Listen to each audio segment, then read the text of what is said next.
Добрый день, в эфире передача «Акцент». В нашей стране реализуется федеральный проект развития инициативного бюджетирования в субъектах России.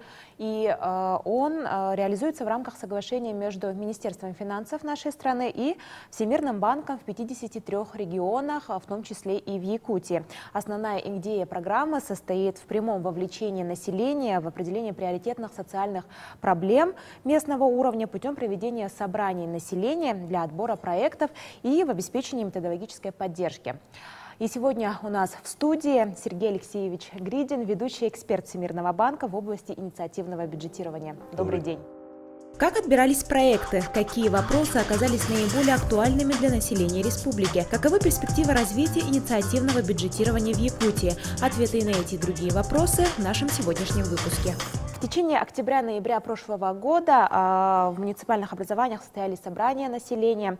Было рассмотрено более 2000 различных предложений и отобрано 565 проектов. Каким образом они отбирались и насколько активно население нашей республики оказалось? Ну вот в своей подводке вы буквально всю интригу уже сразу раскрыли всего проекта, который реализуется сейчас в Якутии.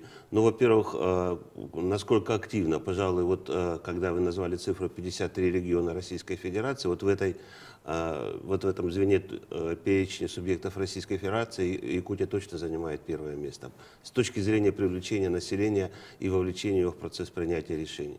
И это было отмечено не только на федеральном уровне, это было в минувшем году отмечено на международном уровне, где Якутия вошло в число победителей регионов, где реализуются проекты, связанные с вовлечением населения, при этом обойдя очень многие крупные города и провинции различных стран мира с гораздо большей численностью населения. Ну, естественно, по площади Якутию трудно превзойти любой стране, поэтому тут она всегда будет вне конкуренции. А вот именно по вот таким факторам, да, Якутия заняла устойчиво лидирующее положение. Мы не только рады за это, мы горды. Потому как считаем, что и себя несколько причастным к этому процессу, так уже 3 года работаем на территории республики для того, чтобы эти процессы укоренились, развивались, распространялись. И вот сегодня состоится очередное заседание конкурсной комиссии, на которой будут рассмотрены вот те проекты, которые были отобраны, о которых вы рассказали осенью. Определены победители конкурсного отбора, определены те суммы, которые они получат в качестве субсидий из республиканского бюджета на реализацию тех пожеланий, которые определены населением. И, в общем-то, это уже будет третий конкурсный отбор, который состоится в республике. И вот надо отметить, что несмотря на то, что достаточно сложное положение сейчас и в республике, как и в других регионах с бюджетами, всегда денег ведь не хватает. Как и в семье, так и в регионе, так и в любом каком-то отдельно взятом коллективе денег не хватает. И надо отметить то, что именно вот и руководство республики, и все те, кто задействован в этом процессе, они считают целесообразным находить в бюджете возможности для того, чтобы реализовывать процессы. И это вот действительно соответствует общей тенденции, которая сейчас реализуется в нашей стране, потому что не проходит ни одного совещания, которое бы проводило либо правительство, либо президент страны, на котором не отмечалось бы, что все то, что делается за счет бюджетных средств, оно должно с самым широким привлечением людей. Угу. Вот какие проекты оказались наиболее актуальными для населения нашей республики? Можете ли вы отметить какие-то проекты? Ну, вы знаете, с точки зрения вот наиболее актуальности, она, на удивление, по всем регионам России, несмотря на их различия, климатическое, географическое, структурное, они практически везде одинаковые. Вот это вот может быть такая какая-то загадка, а может быть это выражает совокупность тех проблем, которые накопилось. Вот и в этом году буквально на первом месте по тематике проектов выступают проекты, связанные с приведением в порядок внутрипоселковых дорог, муниципальных, которые находятся на дороге. Они вот устойчиво занимают лидирующее положение по другим регионам России. А затем идут объекты, связанные с объектами культуры. Это дома культуры или культурные площадки какие-то, спортивные. Объекты с водоснабжением. Вот в Якутии есть такие проекты, ну, мы их называем уникальными, потому что в других регионах их нет, это летние водопроводы. Вот больше такой строчки мы не увидим ни в одном регионе, чтобы делались летние водопроводы именно. Но это, конечно, вот именно специфика тех территорий, где низкие очень температуры, и вот этот процесс непосредственно реализуется только в летний период. Они тоже находятся в числе лидеров. И это тоже в целом коррелируется, соответствует той схеме, которая происходит во всех регионах России. Ну а что касается отметить, ну я бы, вот так получилось, что я стараюсь каждое из прибытия посетить какой-то муниципалитет, посмотреть, что там делается. К сожалению, вот именно в этот раз в силу вот такой загруженности, получается, не нашлось пока окна для того, чтобы куда-то выехать. Может, еще получится. Ну, я смотрел проекты, реализуемые в Чоропчинском районе, Улусе, вот, непосредственно в самом селе Чоропча. Смотрел май. Очень хорошие, очень великолепные проекты, которые, ну, действительно улучшают жизнь людей и создают определенный комфорт в том, что пользование ими социальными услугами. Но сейчас я вот хотел бы привести другой несколько примеров. Вы знаете, мы часто среди регионов показываем практику других и говорите, вот посмотрите, как делается в других местах. Может быть, у вас так тоже получится. И многие на это смотрят и интересуются. Вот, в частности, я был 10 дней назад тому в Сахалинской области и рассказывал в том числе про Республику Якутия. Говорил о том, что какие здесь многочисленные собрания, как люди с каким интересом приходят на них, как они участвуют в этих собраниях. И вот, что удивительно, вот в небольшом таком населенном пункте, там поселок Макаров в Сахалинской области, люди заинтересовались и начали задавать, а как все-таки это получается в Якутии? Вот представляете, вот такой вот неподдельный интерес был. Чаще всего все-таки интересно то, что у тебя происходит, не у соседей, а вот здесь было так.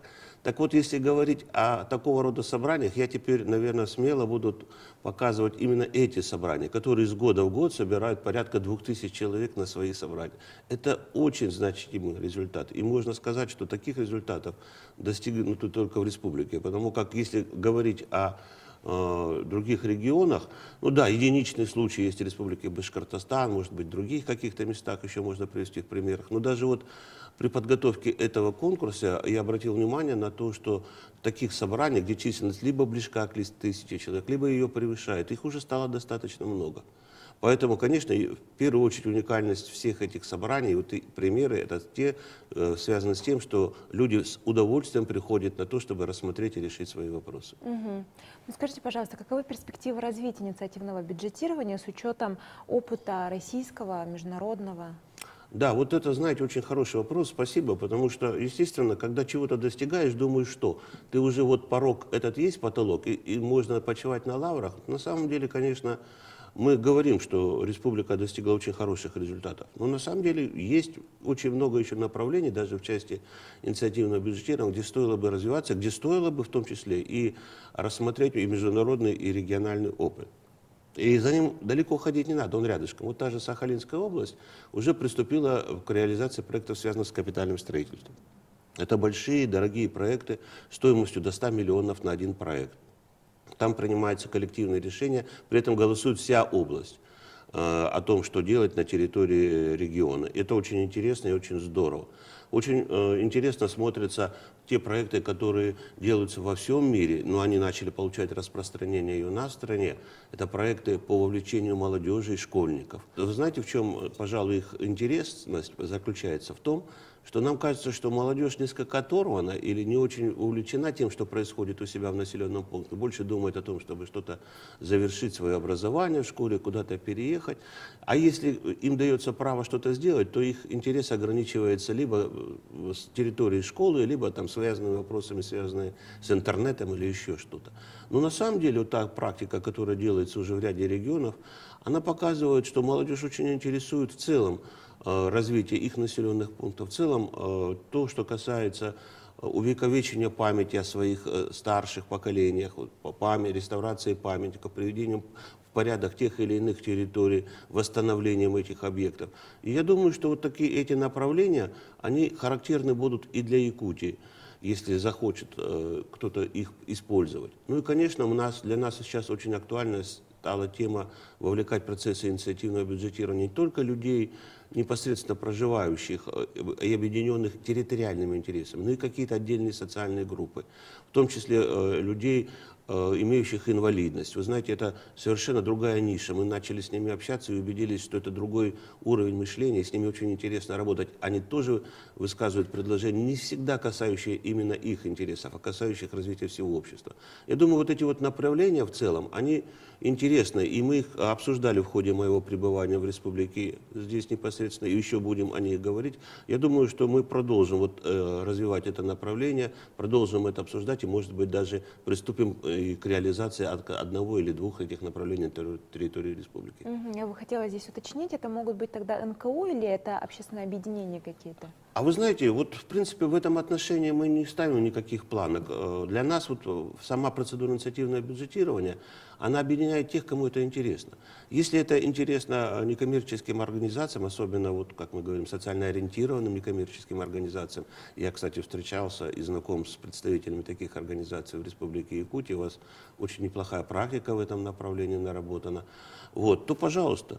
А если мы говорим об общественных организациях, опять-таки, если такой интерес выражают общественные организации, их надо вовлекать. В конечном итоге, ведь за каждой этой структурой, как бы она ни называлась, стоит непосредственно человек, житель республики, житель того или иного населенного пункта. Сергей Алексеевич, благодарим вас за то, что вы выделили время в своем плотном графике, посетили нашу студию. Спасибо вам за приглашение и желаю успеха. Спасибо. Это была передача «Акцент». Спасибо за внимание и до встречи в эфире.